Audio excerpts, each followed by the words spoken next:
ಯಾರನ್ನ ಇವತ್ತು ಮೊದಲು ಹಿಡಿಬೇಕಾಗಿದೆ ಹಿಡಿದಿದ್ದಾರ?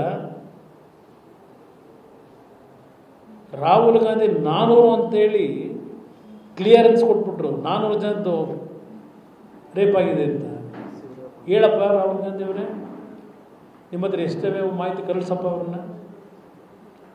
ಪಾಪ ನಮ್ಮ ಮಂತ್ರಿಗಳೆಲ್ಲ ಹೇಳ್ತಾವ್ರಲ್ಲ, JDSನವರಾಗಲಿ BJPಯವರಾಗಲಿ ಆ ಮಹಿಳೆಯರಿಗೆ ಸಂತಸ್ತ ಮಹಿಳೆಯರಿಗೆ ಅವ್ರನ್ನ ಭೇಟಿ ಮಾಡಿ ಅವ್ರಿಗೆ ಧೈರ್ಯ ತುಂಬತಕ್ಕಂಥ ಕೆಲಸ ಮಾಡಬೇಕು ಅಂತ ಹೇಳ್ತಾವ್ರೆ. ನೀವೇನು ಮಾಡಬೇಕು? ನೀವೇನು ಮಾಡಿದಿರಿ? ನೀವು ಅವ್ರ ಫೋಟೋಗಳು, ಪಾಪ ಅವ್ರ ಫೋಟೋ ಅವರು ಅದರಲ್ಲಿ ಇದ್ದಾರೋ ಇಲ್ವೋ, ಅದು ಯಾರು ಫೋಟೋಗಳು ತೆಗೆದು ಹಾಕೊಂಡಿದ್ದೀರೋ, ಆ ಕುಟುಂಬಗಳನ್ನ ಹಾಳು ಮಾಡಿರೋರು ನೀವು. ಯಾರ್ಯಾರ ಫೋಟೋ ಯಾವ್ಯಾವ ದೇಹಕ್ಕೆ ತಗಲಾಕಿದಿರೋ. ಇತ್ತೀಚೆಗೆ ನೀವೇ ಕೆಲವು ಪ್ರೋಗ್ರಾಮ್ಗಳು ಮಾಡಿದ್ದೀರಿ. ನಮ್ಮ ಮಾಧ್ಯಮ ಸ್ನೇಹಿತರು, ಯಾವುದೋ ರಶ್ಮಿಕಾ ಮಂದಣ್ಣ, ನಮ್ಮ ಕನ್ನಡದ ಹೆಣ್ಮಗಳು, ಯಾವ ರೀತಿ ಆರ್ಟಿಫಿಷಿಯಲ್ ಇಂಟೆಲಿಜೆನ್ಸ್ ಅಂತೇಳಿ ಏನೋ ಬಂದು ಆ ಹೆಣ್ಮಗಳು ಫೋಟೋ ಯಾವ ರೀತಿ ತೋರಿಸಿದ್ರಿ ಬಂದಿದೆ ಅಂತೇಳಿ. ಈಗ ಇನ್ನೊಬ್ಳು ಹೆಣ್ಮಗಳು ಅದು ನಂದಲ್ಲ ಅಂತೇಳಿ ಸೈಬರ್ ಕ್ರೈಮಿಗೆ ಕೊಟ್ಟು ತನಿಖೆ ಮಾಡಿ ಅಂತ ಇನ್ನೊಂದು ಹೆಣ್ಮಗಳಿಗೆ ಹೇಳಿದ್ದಾರೆ. ಅದರಿಂದ ನಾನು ಆ ಸಂತ್ರಸ್ತ ಮಹಿಳೆಯರಿಗೆ ದಯವಿಟ್ಟು ನಿಮ್ಮ ಕುಟುಂಬಕ್ಕೂ ಮನವಿ ಮಾಡಿ, ನಮ್ಮ ಫೋಟೋ ಅಲ್ವೋ ಇದು ಯಾರ್ಯಾರು ಮಾಡ್ಕೊಂಡೇನೋ ಮಾಡಿದ್ದಾರೆ, ಈ ಒಂದು ಮಾನಸಿಕವಾಗಿ ನಿಮ್ಮ ಮೇಲೆ ಒತ್ತಡಗಳೇನಿದೆ ಕೈ ಜೋಡಿಸಿ ಮನವಿ ಮಾಡ್ತೇನೆ, ಕುಗ್ಗಬೇಡಿ ಮಾನಸಿಕವಾಗಿ.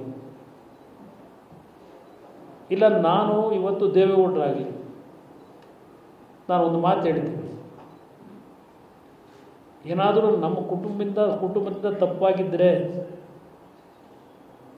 ನಮ್ಮ ಕುಟುಂಬದಿಂದ ತಪ್ಪಾಗಿದ್ದರೆ, ಇಲ್ಲ ಪ್ರಜ್ವಲಿಂದಲೇ ತಪ್ಪಾಗಿದ್ದರೆ, ಇನ್ನೂ ನನಗೆ ಗೊತ್ತಿಲ್ಲ ತಪ್ಪಾಗಿದೆಯೋ ತಪ್ಪಾಗಿರೋ, ಸಾರ್ವಜನಿಕವಾಗಿ ನಾನು ಮನವಿ ಮಾಡ್ತೇನೆ ಆ ಕುಟುಂಬಗಳಿಗೆ, ದಯವಿಟ್ಟು ಯಾವುದೇ ಕಾರಣಕ್ಕೂ ಹಂಚಬೇಡಿ. ನಾವಂಥ ಮನುಷ್ಯತ್ವ ಇಲ್ಲದೆ ಇರತಕ್ಕಂಥ ಜನ ಅಲ್ಲ. ಕೇವಲ ರಾಜಕೀಯದ ಒಂದು ಚುನಾವಣೆ ಗೆಲ್ಲಲಿಕ್ಕೆ ಈ ಮಟ್ಟಕ್ಕೆ ಕುಟುಂಬಗಳ ಮನೆ ಹಾಳು ಮಾಡಬೇಕಾ? ಈ ವಿಷಯ ನಿಮ್ಮ ಕೈಗೆ ಗೊತ್ತಾಗಿದೆ, ಇದೆಲ್ಲ ತೆಗೆದಿಟ್ಕೊಂಡ್ರಲ್ಲ, ಗೊತ್ತಿದೆ ಶಿವಕುಮಾರ್ ಅವರೇ. ಆ ವ್ಯಕ್ತಿ ಡ್ರೈವರ್ ಆಗಿದ್ದವನು, ಅವನು ಏನೇನು ಮಾಡ್ದ ಈ ಮನೆಯೊಳಗೆ ಅಂದರೆ ಅಲ್ಲಿ ಒಡೆಯನಸಂಪುರದ ರೇವಣ್ಣವ್ರ ಮನೆಯೊಳಗೆ ಅವನು ಅಲ್ಲಿ ಏನೇನು ಟೋಪಿ ಹಾಕಿ ಯಾರ ಮನೆಗೆ ಹೋದ, ಆ ಮನೆಗೆ ಹೋದವರು ಅವ್ರು ಯಾರು ನಿಮ್ಮ ಹತ್ರ ಕರ್ಕೊಂಬಂದ್ರಿ ಇವನ್ನ? ಅಲ್ಲಿ ಕೂತ್ಕೊಂಡು ಮನೆ ಒಳಗೆ ಯಾವ ರೀತಿ ಪೆನ್ ಡ್ರೈವ್ನ ಟ್ರಾನ್ಸ್ಫರ್ ಮಾಡ್ಕೊಂಡ್ರಿ, ಇದನ್ನು ನಿಮ್ಮ ಒಂದು ರಾಜಕೀಯ ಇದ್ರ ಮೇಲೆ ಅಂತಸ್ತು ಕಟ್ಟಬೇಕಾ? ರಾಜಕೀಯದ ಅಂತಸ್ತನ್ನ ಗೊತ್ತಿದೆ ಯಾಕೆ ನೀವು ಇವೆಲ್ಲ ಮಾಡಿದ್ದೀರಿ. ಇವತ್ತು ಬೆಂಗಳೂರು ಗ್ರಾಮಾಂತರಕ್ಕೆ ಎಲ್ಲೆಲ್ಲ ನಿಮ್ಮ ತಮ್ಮ ಮಂಡ್ಯದೆಲ್ಲ ಮುಗಿಸ್ಬೇಕು ಅಂತ ಇದ್ರಿ, ಮಂಡ್ಯದಲ್ಲಿ ನನ್ನ ಪಕ್ಷ ಮುಗಿಸ್ಲಿಕ್ಕೆ ಸಾಧ್ಯ ಇಲ್ಲ ಅಂತ ಗೊತ್ತಾಯಿತು.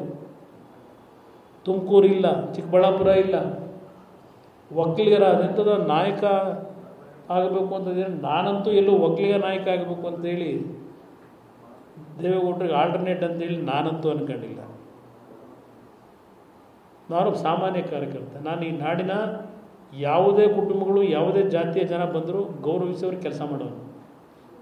ನಾನೇನೋ ಒಂದು ಒಕ್ಕಲಿಗದ ನಾಯಕತ್ವದ ಪೌರತ್ವ ತಗೋಬೇಕಾಗಿಲ್ಲ, ನಾನು ಪಾರ್ಪತಿಗಾರ ಆಗಬೇಕಾಗಿಲ್ಲ. ಇವತ್ತು ಇಂಥ ಒಂದು ರಾಜಕಾರಣದಲ್ಲಿ ಏನೋ ಸ್ಥಾನಮಾನ ಗಿಟ್ಟಿಸ್ಕೊಳ್ಳಿಕ್ಕೆ ಆ ಅಮಾಯಕ ಕುಟುಂಬಗಳ ಹೆಣ್ಣು ಮಕ್ಕಳನ್ನ ನಾವು ತಂದಿರೋದು, ಪ್ರಚಾರ ಮಾಡಿ ಬೀದಿಯಲ್ಲಿ ನಾವು ಪ್ರೀತಮ್ ಕೂಡ ಏನೋ ಹೇಳಿದ್ದು ನೋಡಿದೆ. ನಾನು 15 ಲಕ್ಷ ಪೆನ್ ಡ್ರೈವ್ ಹಂಚಿದ್ದೀವಿ ಅಂತಲೂ ಹಂಚವ್ರೆ ಅಂತೇಳಿ ಹಾಸನ ಜಿಲ್ಲೆ ಒಂದರಲ್ಲಿ 15 ಲಕ್ಷ ಮನೆನೋ ಈಗ ಸರ್ಚ್ ಮಾಡಬೇಕು ಅಂತ. ಇಂಥ ರಾಜಕೀಯ ಮಾಡಬೇಕಾ ಶಿವಕುಮಾರ್ ಅವರೇ?